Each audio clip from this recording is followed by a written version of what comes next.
আসসালামু আলাইকুম, স্বাগত জানাচ্ছি আপনাকে আন্তর্জাতিক সংবাদে। হরমুজে ফের ইরান যুক্তরাষ্ট্রের সংঘর্ষ, মধ্যপ্রাচ্যে উত্তেজনা চরমে। মধ্যপ্রাচ্যের সবচেয়ে গুরুত্বপূর্ণ সামুদ্রিক পথ হরমুজ প্রণালীকে কেন্দ্র করে আবারও মুখোমুখি অবস্থানে ইরান ও যুক্তরাষ্ট্র। পারস্য উপসাগরের এই সংকটপূর্ণ অঞ্চলে নতুন করে সংঘর্ষ, যুদ্ধজাহাজ মোতায়েন, ড্রোন নজরদারি এবং পাল্টাপাল্টি হুঁশিয়ারিতে আন্তর্জাতিক মহলে তৈরি হয়েছে তীব্র উদ্বেগ। বিশ্লেষকরা বলছেন পরিস্থিতি যে কোনো সময় আরও ভয়াবহ রূপ নিতে পারে। আজকের এই বিশেষ প্রতিবেদনে আমরা জানব কি ঘটেছে হরমুজ প্রণালীতে, কেন বাড়ছে উত্তেজনা এবং এই সংঘাত বিশ্ব অর্থনীতির উপর কতটা প্রভাব ফেলতে পারে। সাম্প্রতিক কয়েকদিন ধরে হরমুজ প্রণালীতে মার্কিন নৌবাহিনীর উপস্থিতি উল্লেখযোগ্যভাবে বৃদ্ধি পেয়েছে। যুক্তরাষ্ট্রের সেন্ট্রাল কমান্ড বা সেন্টকম জানিয়েছে ইরানের সামরিক তৎপরতা পর্যবেক্ষণে অতিরিক্ত যুদ্ধজাহাজ, ড্রোন এবং নজরদারি বিমান মোতায়েন করা হয়েছে। অন্যদিকে ইরানের ইসলামিক রেভলিউশনারি গার্ড কোর অর্থাৎ আইআরজিসি দাবি করেছে তারা হরমুজ প্রণালীর প্রতিটি গতিবিধি পর্যবেক্ষণ করছে এবং প্রয়োজন হলে তাৎক্ষণিক জবাব দিতে প্রস্তুত রয়েছে।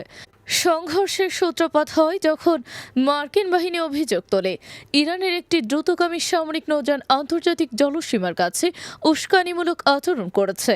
এর কিছুক্ষণ পরই উভয় পক্ষের যুদ্ধজাহাজ উচ্চ সতর্ক অবস্থানে চলে যায়। ইরানি সংবাদ মাধ্যম দাবি করেছে মার্কিন যুদ্ধজাহাজকে লক্ষ্য করে সতর্কতামূলক ড্রোন ও ক্ষেপণাস্ত্র ট্র্যাকিং সক্রিয় করা হয়েছিল।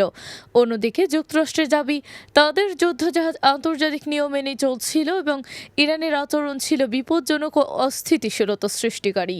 হরমুজ প্রণালী কেন এত গুরুত্বপূর্ণ সেটিও বোঝা জরুরি। বিশ্বের মোট জ্বালানি তেলের প্রায় 1/5 এই জলপথ দিয়ে পরিবহন করা হয়। প্রতিদিন শত শত তেলবাহী জাহাজ এই পথ ব্যবহার করে মধ্যপ্রাচ্য থেকে এশিয়া, ইউরোপ এবং বিশ্বের অন্যান্য অঞ্চলে জ্বালানি সরবরাহ করে। ফলে এই অঞ্চলের সামান্য উত্তেজনা বিশ্ববাজারে বড় প্রভাব ফেলতে পারে।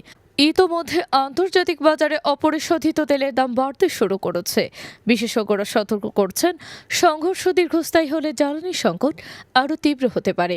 বিশ্লেষকদের মতে ইরান হরমুজ প্রণালীকে কৌশলগত চাপ তৈরির হাতিয়ার হিসেবে ব্যবহার করছে। অন্যদিকে যুক্তরাষ্ট্র চাইছে আন্তর্জাতিক বাণিজ্য পথ যেন সবসময় উন্মুক্ত থাকে এবং ইরান সেখানে কোনো নিয়ন্ত্রণ প্রতিষ্ঠা করতে না পারে। এই উত্তেজনার মধ্যেই যুক্তরাষ্ট্রের প্রেসিডেন্ট ডোনাল্ড ট্রাম্প কড়া বার্তা দিয়েছেন। তিনি বলেছেন হরমুজ প্রণালীতে কোনো ধরনের সামরিক হুমকি সহ্য করা হবে না, প্রয়োজন হলে আরও শক্তিশালী পদক্ষেপ নেওয়া হবে। ট্রাম্প আরও দাবি করেন মার্কিন বাহিনী পূর্ণ প্রস্তুত রয়েছে এবং যে কোনো উপস্থিতি মোকাবেলায় সক্ষম।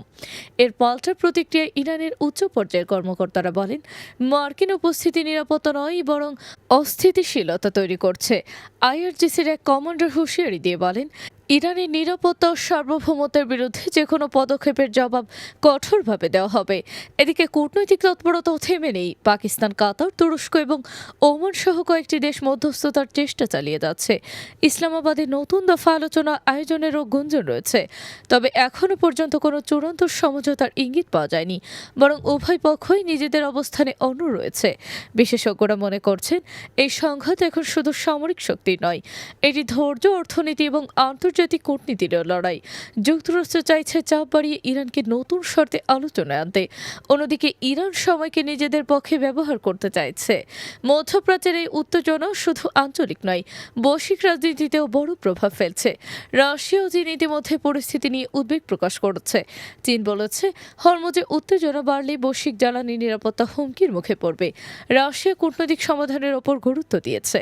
জাতিসংঘ উভয় পক্ষকে সংযম প্রদর্শনের আহ্বান জানিয়েছে। সব মিলিয়ে হরমুজ প্রণালীকে কেন্দ্র করে ইরান ও যুক্তরাষ্ট্রের এই নতুন সংঘর্ষ মধ্যপ্রাচ্যকে আবারও অনিশ্চয়তার মুখে ঠেলে দিয়েছে।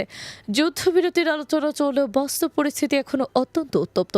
বিশ্ব এখন তাকিয়ে আছে এই উত্তেজনা কি নতুন কোনো বড় সংঘর্ষের দিকে যাবে, নাকি শেষ পর্যন্ত কূটনৈতিক পথে সমাধান খুঁজে পাবে দুই পক্ষ। আপনি দেখছিলেন মধ্যপ্রাচ্যের সর্বশেষ পরিস্থিতি নিয়ে আমাদের বিশেষ প্রতিবেদন। ভিডিওটি ভালো লাগলে লাইক দিন, শেয়ার করুন এবং আন্তর্জাতিক আপডেট পেতে সাবস্ক্রাইব করুন আমাদের চ্যানেল।